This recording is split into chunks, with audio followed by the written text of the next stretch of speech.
Hello everyone, मैं प्रदीप कुमार आगाज IAS institute के यूट्यूब चैनल पर आप सभी का स्वागत करता हूं। तो आइए आज के इस वीडियो में हम लोग बात करने वाले हैं शासन व्यवस्था से रिलेटेड यूपीएससी के प्रीलिम्स और मेंस के लिए आज के जितने भी मोस्ट इंपॉर्टेंट टॉपिक है हम आप लोगों के लिए लेकर आए हैं। तो चलिए देखते हैं। तो देखिए, प्रीलिम्स के लिए जो टॉपिक है वो राष्ट्रीय आपदा टैग है और मानसून है, राष्ट्रीय आपदा प्रबंधन प्राधिकरण है एनडीएमए और आपदा प्रबंधन अधिनियम 2005 है और राष्ट्रीय आपदा आकस्मिकता निधि एनसीसीएफ है गंभीर आपदा।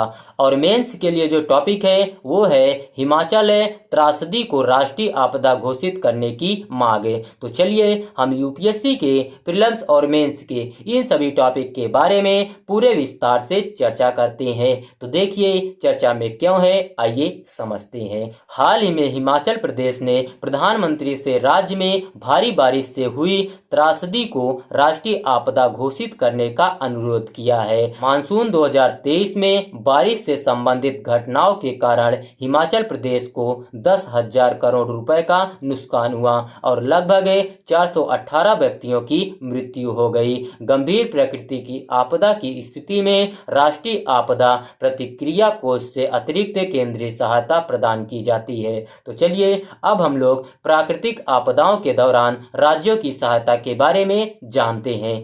देखिए, राष्ट्रीय आपदाओं की कोई आधिकारिक या परिभाषित श्रेणी नहीं है। इस प्रकृति की आपदाएं आपदा प्रबंधन अधिनियम 2005 के अंतर्गत आती है, जो आपदा को किसी भी क्षेत्र में प्रकृति के या मानव निर्मित कारणों से या दुर्घटना या लापरवाही से उत्पन्न होने वाली आपदा या दुर्घटना विपत्ति या गंभीर घटना के रूप में परिभाषित करती है, जिसके परिणाम स्वरूप जीवन की हानि या मानव पीड़ा या क्षति तथा संपत्ति का विनाश या पर्यावरण की क्षति होती है, जो प्रभावित क्षेत्र के समुदाय की मुकाबला करने की क्षमता से परे हैं। इस अधिनियम के तहत प्रधानमंत्री की अध्यक्षता में राष्ट्रीय आपदा प्रबंधन प्राधिकरण एनडीएमए और संबंधित मुख्यमंत्रियों की अध्यक्षता में राज्य आपदा प्रबंधन प्राधिकरण एसडीएमए का गठन किया गया। इस अधिनियम के तहत राष्ट्रीय आपदा प्रतिक्रिया बल का भी गठन किया गया। इसकी कई बटालियन या टीम है जो कई राज्यों में जर्मनी स्तर पर राहत और बचाव कार्य के लिए जिम्मेदार है। तो चलिए अब हम लोग राष्ट्रीय आपदा राहत कोष एनडीआरएफ और राज्य आपदा प्रतिक्रिया कोष के बारे में जानते हैं। तो देखिए, सबसे पहले हम लोग राष्ट्रीय आपदा राहत कोष के बारे में जानते हैं। एनडीआरएफ का उल्लेख वर्ष 2005 के आपदा प्रबंधन अधिनियम में किया गया है। गंभीर प्राकृतिक आपदा की स्थिति में एनडीआरएफ की राज्य के एसडीआरएफ के पूरक के रूप में कार्य करता है, बशर्ते एसडीआरएफ में पर्याप्त धनराशि उपलब्ध ना हो। तो चलिए अब देखते हैं राज्य आपदा प्रतिक्रिया कोष के बारे में। तो देखिए, एसडीआरएफ का गठन आपदा प्रबंधन अधिनियम 2005 के तहत किया गया है।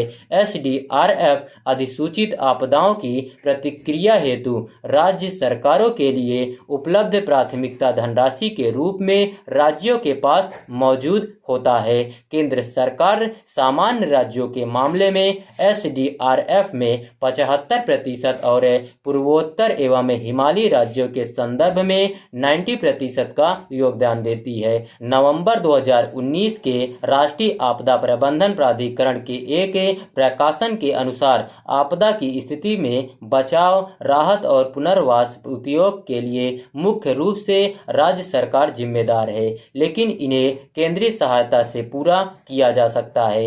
एसडीआरएफ का उपयोग केवल चक्रवात, सूखा, भूकंप, आग या फिर बाढ़, सुनामी या ओलावृष्टि, भूस्खलन, हिमस्खलन और बादल फटने, कीटों की हमला और शीतलहर जैसी अधिसूचित आपदाओं के पीड़ितों को तत्काल राहत प्रदान करने हेतु किया जाता है। तो चलिए अब हम लोग गंभीर आपदा के बारे में जानते हैं। सबसे पहले हम लोग इसका परिचय जानते हैं। तो देखिए, गंभीर आपदा से तात्पर्य महत्वपूर्ण परिणाम और तीव्रता की एक भयानक घटना या आपदा से है जो व्यापक क्षति, जीवन की हानि और सामान्य जीवन में व्यवधान का कारण बनती है। जब किसी आपदा को गंभीर घोषित किया जाता है तो इस आपदा में राहत और वित्तीय सहायता के लिए एक विशिष्ट प्रक्रिया शुरू की जाती है। तो चलिए अब हम लोग भारत में आपदा राहत की प्रक्रिया के बारे में जानते हैं। तो देखिए,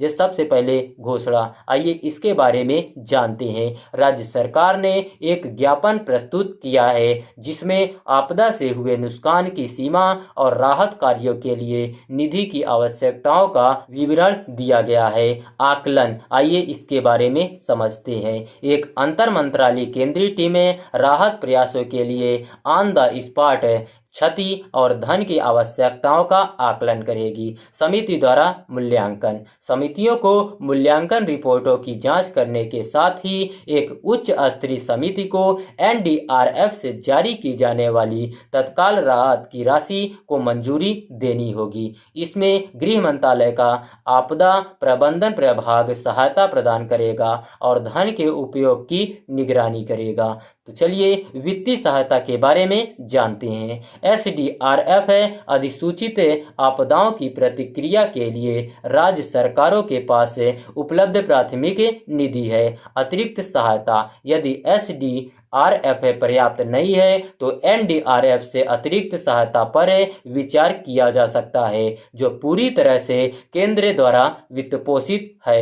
एनडीआरएफ और एसडीआरएफ के लिए धनराशि सरकार द्वारा बजटीय आवंटन के हिस्से के रूप में आवंटित की जाएगी। ऋण राहत, राहत उपायों के तहत ऋणों के पुनर्भुगतान में राहत या प्रभावित व्यक्तियों को रियायती शर्तों पर नए ऋण का प्रावधान शामिल हो सकता है। वित्त आयोग, वित्त आयोग द्वारा तत्काल राहत के लिए धनराशि की सिफारिश की जाएगी। 15वें वित्त आयोग 2021-22 से 2025-26 के लिए ने पिछले व्यय, जोखिम क्षेत्र और जनसंख्या के खतरे तथा राज्यों की वैधता जैसे कारकों के आधार पर राज्यवार आवंटन के लिए एक नई पद्धति अपनाई है। धनराशि जारी करना, आपदा राहत के लिए केंद्रीय योगदान 2 समान किस्तों में जारी किया जाएगा जो उपयोग प्रमाण पत्र और राज्य सरकारों द्वारा की गई गतिविधियों पर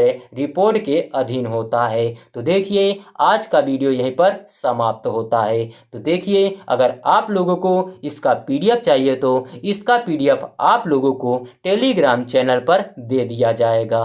टेलीग्राम चैनल का नाम है आगाज आईएएस इंस्टीट्यूट और टेलीग्राम चैनल का लिंक हम इस वीडियो के डिस्क्रिप्शन में भी दे देंगे। आप यहां से भी जाकर टेलीग्राम चैनल को ज्वाइन कर सकते हैं और पीडीएफ डाउनलोड कर सकते हैं। तो चलिए अब हम लोग मिलते हैं नेक्स्ट वीडियो में। धन्यवाद।